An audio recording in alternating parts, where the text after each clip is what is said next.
شہنشاہ ارض و سما بلغ العلا بکمالہ، شہنشاہ ارض و سما بلغ العلا بکمالہ، وصف رخ او والضحیٰ کشف الدجا بجمالہ، قرآن باخلاقش گوا حسنت جمیع خصالہ، صدقاً یقیناً راسخاً صلو علیہ وآلہ واصحابہ وسلموا تسلیما کثیرا کثیرا۔ یا صاحب الجمال ویا سید البشر، یا صاحب الجمال ویا سید البشر، من وجہک المنیر لقد نور القمر، لا يمکن الثناء کما کان حقہ بعد از خدا بزرگ توئی قصہ مختصر۔ اللہ رب العزت نے قرآن مجید فرقان حمید میں سورۃ الاحزاب میں ارشاد فرمایا، ان اللہ و ملائکتہ یصلون علی النبی یا ایھا الذین آمنوا صلوا علیہ وسلموا تسلیما۔ بے شک میں اور میرے نوری ملائک و فرشتے اپنے پیارے حبیب صلی اللہ علیہ وآلہ وسلم پہ درود بھیجتے ہیں۔ اے لوگو ایمان والو، تم بھی میرے نبی علیہ الصلاۃ والسلام پر درود اور خوب خوب سلام بھیجو۔ حدیث طیبہ میں حضور نبی اکرم صلی اللہ علیہ وآلہ وسلم نے ارشاد فرمایا، ان اول الناس بی یوم القیامت اکثرہم علی صلاۃً، فرمایا کہ کثرت کے ساتھ جو میرا امتی مجھ پہ اس دنیا میں درود پاک پڑھے گا، قیامت کے دن سب سے زیادہ وہ میرے قریب ہوگا۔ اور ایک اور حدیث میں فرمایا کہ جو مجھ پہ درود پڑھنا بھول گیا وہ جنت کا راستہ بھول گیا۔ تو ایمان والوں کو میرا اللہ حکم فرماتا ہے کہ اے ایمان والو، میرے نبی پر درود بھی پڑھو اور خوب خوب سلام بھی بھیجو۔ حضور علیہ الصلاۃ والسلام پر درود پڑھنا، حضور کا ذکر کرنا، حضور علیہ الصلاۃ والسلام کی عظمتوں کو، آپ کے کمالات کو، آپ کے معجزات کو اور آپ کی رفعتوں کو، آپ کی شانوں کو بیان کرنا، حقیقت میں جب ہم اپنے نبی کا ذکر کرتے ہیں تو یاد رہے، ذکر مصطفیٰ کرنے سے ہم نبی کو فائدہ نہیں پہنچا رہے ہوتے، بلکہ ذکر مصطفیٰ کے سبب،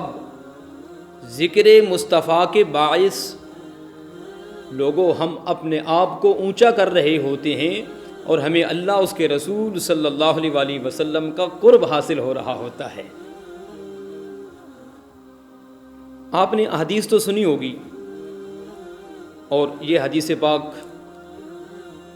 کہ جب کوئی شخص اپنے نبی پہ درود بھیجتا ہے تو اللہ اس پہ رحمتوں کا نزول فرماتا ہے۔ القول البدیع کے اندر یہ حدیث موجود ہے۔ حضرت ابو طلحہ رضی اللہ تعالی عنہ فرماتے ہیں کہ میں حضور کی بارگاہ میں صلی اللہ علیہ وسلم حاضر ہوا اور میں نے دیکھا کہ حضور علیہ الصلاۃ والسلام اشاش بشاش ہیں، آپ بڑے خوش نظر آتے ہیں۔ میں نے پوچھا، یا رسول اللہ، آپ آج اتنا خوش نظر آ رہے ہیں کہ اس کی وجہ کیا ہے؟ تو حضور علیہ الصلاۃ والسلام نے فرمایا کہ جبرائیل امین میرے پاس آئے اور مجھے خبر دے کے گئے ہیں کہ یا رسول اللہ، آپ کا جو امتی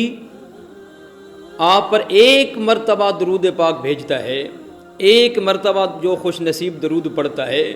تو میرے آقا علیہ الصلاۃ والسلام فرماتے ہیں مجھے جبریل نے بتایا کہ میرا اللہ اس پر 10 رحمتوں کا نزول فرماتا ہے،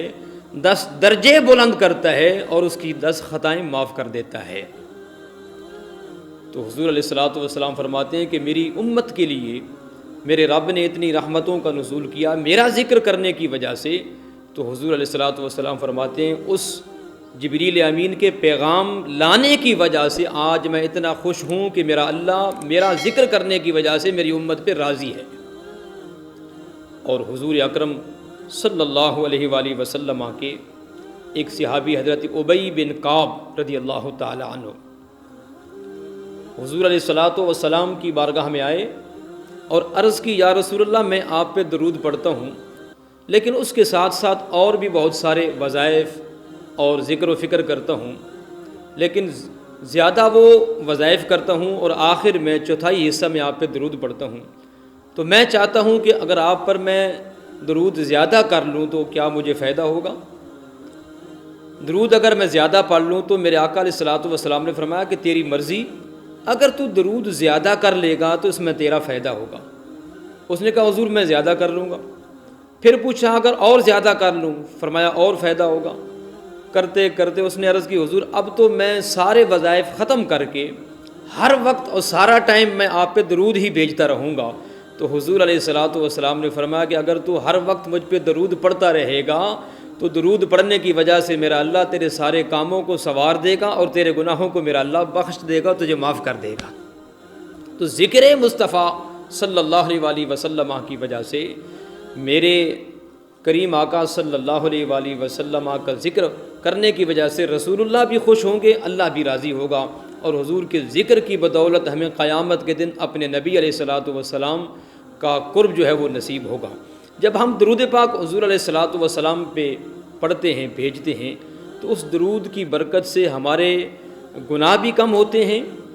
اور ہمارے دل جو ہیں وہ صاف ہوتے ہیں،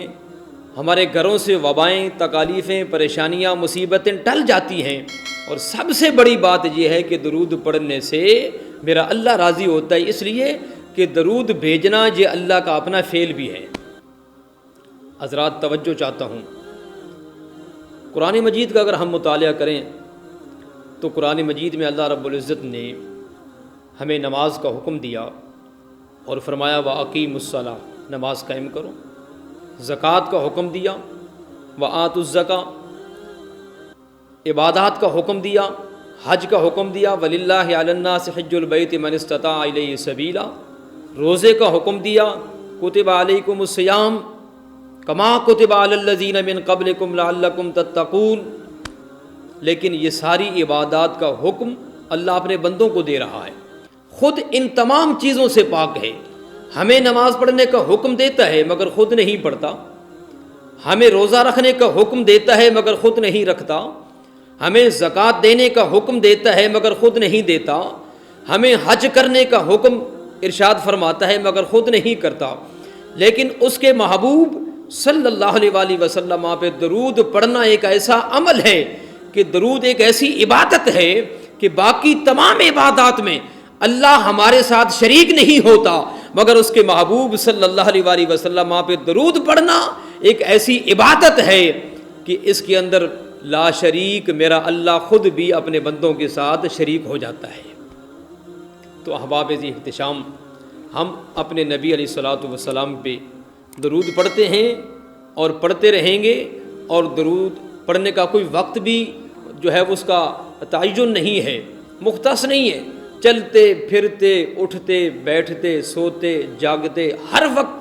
اپنے نبی علیہ الصلوۃ والسلام پہ درود پڑھنے کا اگر ہم معمول بنا لیں تو انشاءاللہ العزیز ہمیں خواب میں اپنے نبی کا دیدار بھی ہو جائے گا، اور قیامت کے دن نبی کا قرب بھی نصیب ہوگا، اور اللہ تبارک و تعالی ہمیں حضور کے صدقے ہمارے گناہوں کو معاف فرمائے گا۔ اللہ تعالی ہمیں اپنے نبی علیہ الصلوۃ والسلام کے ساتھ سچی اور پکی محبت عطا فرمانے کے بعد کثرت کے ساتھ اپنے حضور علیہ الصلوۃ والسلام پہ درود پڑھنے کی توفیق عطا فرمائے۔ آمین۔ وآخر دعوانا الحمد للہ رب العالمین۔